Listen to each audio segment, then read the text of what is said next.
তুমি যদি আসল দোষীদের ধরিয়ে দিতে পারতে।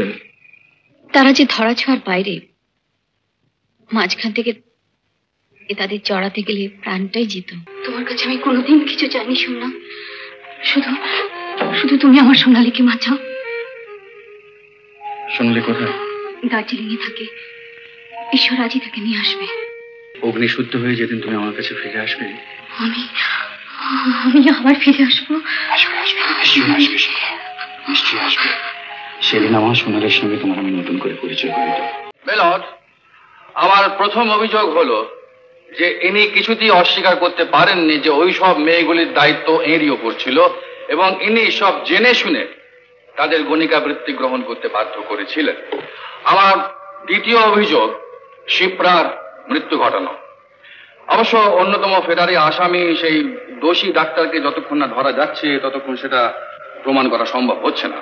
কিন্তু শিপ্রা ওরফে রানু, সে যে এরই আশ্রমের মেয়ে, সেটি গোপন করে উনি যে প্রমাণ লোপের চেষ্টা করেছিলেন তাতেই ওর যোগসাজশ এবং আমার তৃতীয় অভিযোগ প্রমাণিত হয়।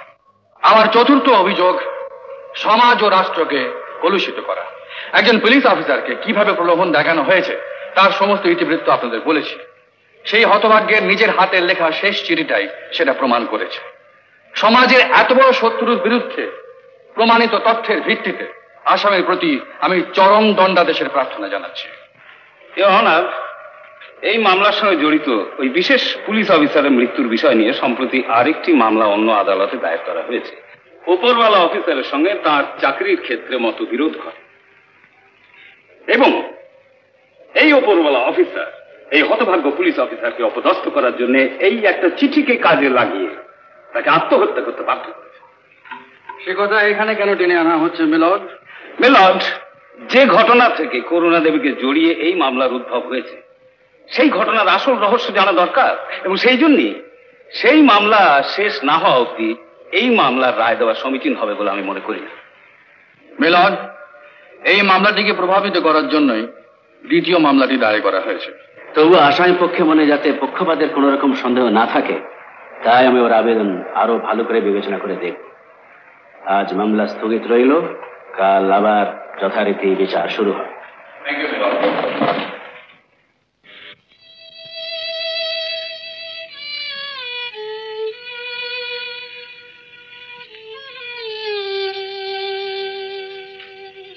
উত্তর দিলে না তো?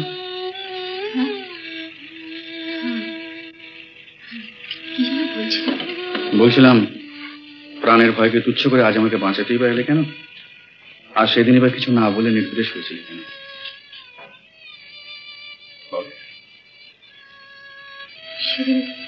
সেদিন তোমাকেই বাঁচাতে চেয়েছিলাম, কিন্তু বলবার সুযোগ পাইনি।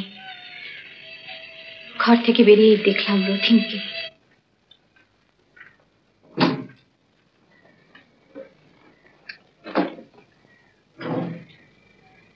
এক মিনিট।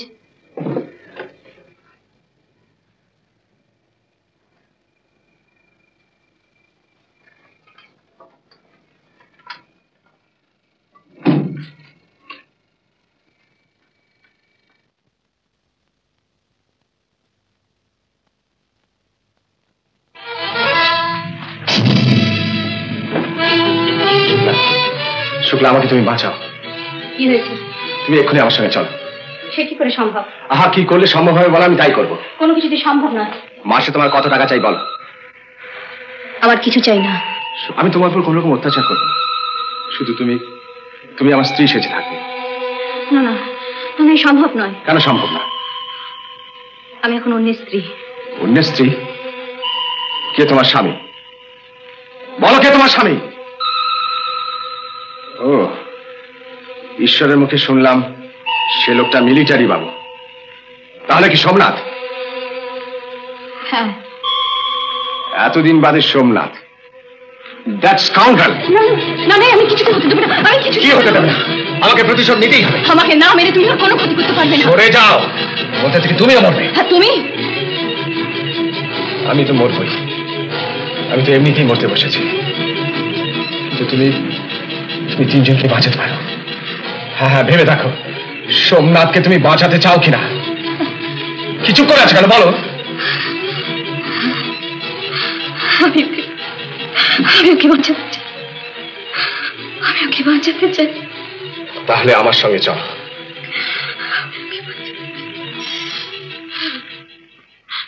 কে?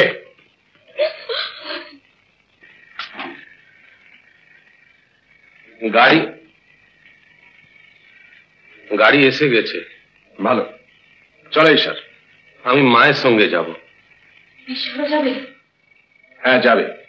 ঈশ্বর এখানে থেকে সব কথা সোমনাথকে বলবে তা তো হয় না। ভালো ঠাকুর।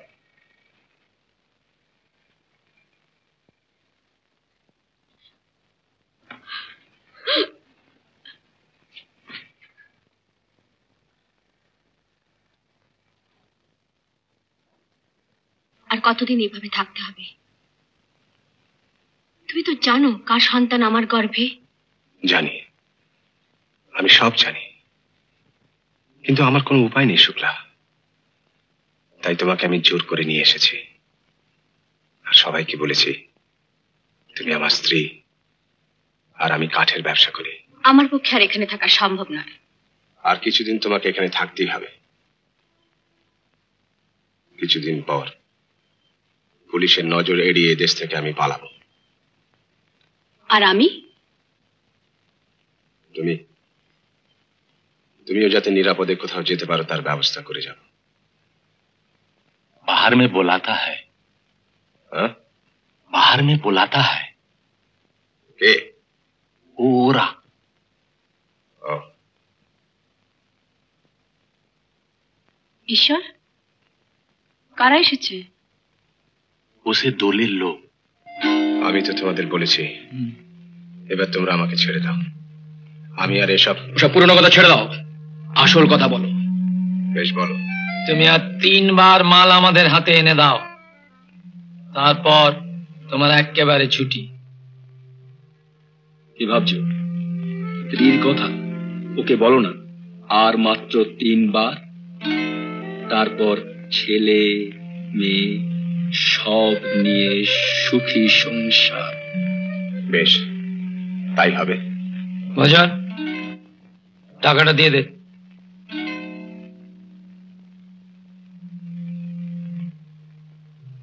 রিসাজার আছে।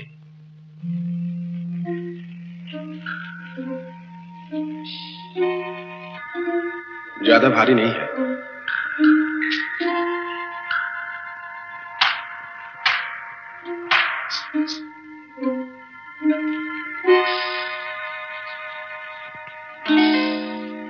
हमारा साथ आइए।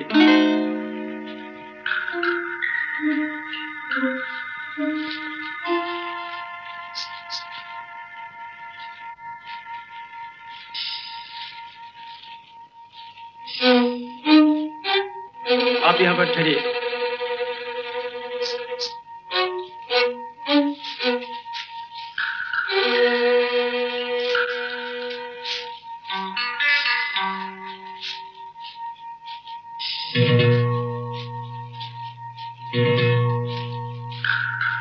रुपया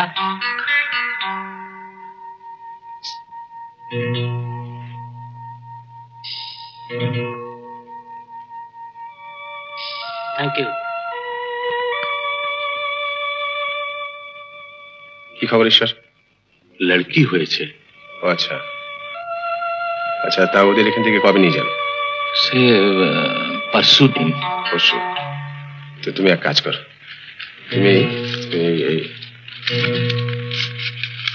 এই টাকাটা রাখো, ওদের একটু দেখাশোনা করো। আমি চলি, আমার অনেক কাজ আছে। ঠিক আছে, ঠিক আছে।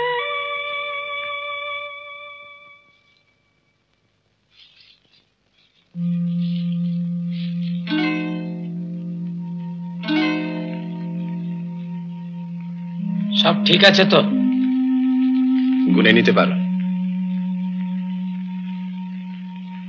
আমার শেয়ারটা? এই নাও, আগের বাকি 7,000। এবারে 9,000। ভয় নেই, সামনের বারে 2টো দিয়ে দেব।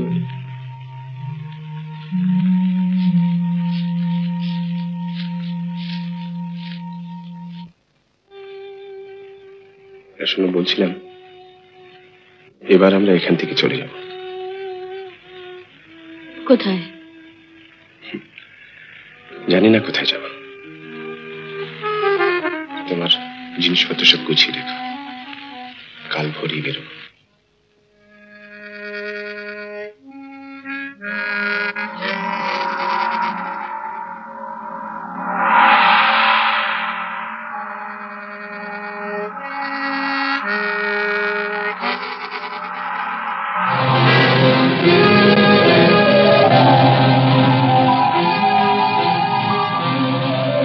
সর্বনাশ, সামনে ওরা।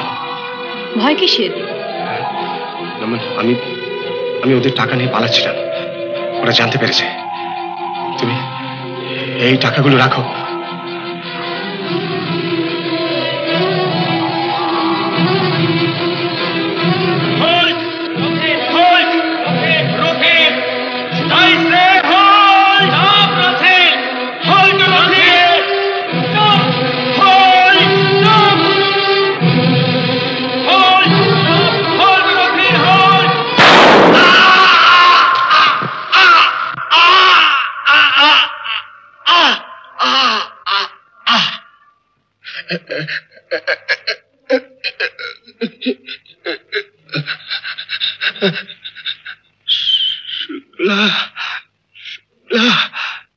শেষ রক্ষা।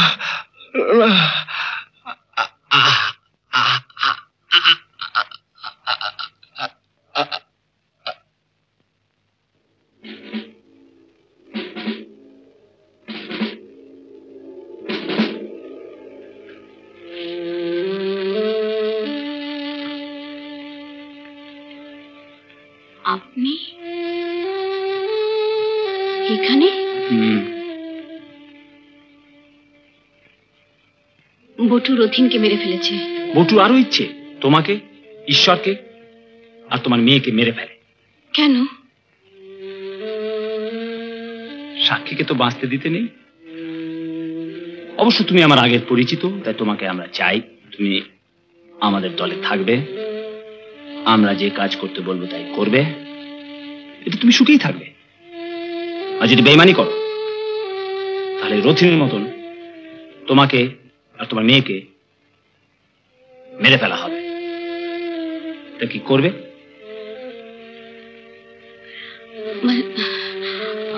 আমি আমার মেয়েকে বাঁচাতে চাই। নিজের মেয়েকে বাঁচাতে আমি ওদের হাতের পুতুল করুণা বলে পরিচিত হলাম। তুমি যদি আসল দোষীদের ধরিয়ে দিতে পারতেন। তারা যে ধরাছোঁয়ার বাইরে, মাঝখান থেকে তাদের চড়াতে গেলে প্রাণটাই যেত। কিন্তু এভাবে বেঁচে থেকে লাভ কি বলো? কিছুই না। এখন দেখছি যারা আমাকে এই পথে নিয়ে এসেছে, আমাকে দিয়ে এত কুকাজ করিয়েছে, আমি না থাকলে তারা আমার মেয়েকে এই পাকের পথেই টেনে আনবে। আর যদি না পারে, হয়তো তাকে পৃথিবী থেকে সরিয়ে দেবে। কি বলছো শুক্লা? তোমার কাছে আমি কোনোদিন কিছু জানি শুননা, শুধু শুধু তুমি আমার সোনালীকে বাঁচাও। সোনালী কোথায়? দার্জিলিং এ থাকে। ঈশ্বর আজই তাকে নিয়ে আসবে। কিন্তু তোমার মেয়ে কি তোমার পরিচয় নিয়ে সমাজে মাথা তুলে দাঁড়াতে পারবে?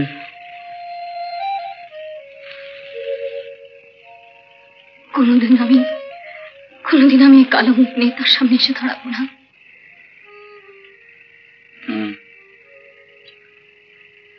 বেশ, তাই হবে। অগ্নিশুদ্ধ হয়ে যেদিন তুমি আমার কাছে ফিরে আসবে, আমি আবার ফিরে আসবো। নিশ্চয়ই আসবে। সেদিন আমার সোনালের সঙ্গে তোমার আমি নতুন করে পরিচয় করে দেব। উত্তম কুমারের সেরা সিনেমা দেখতে হলে ডাউনলোড করুন ক্লিক অ্যাপ।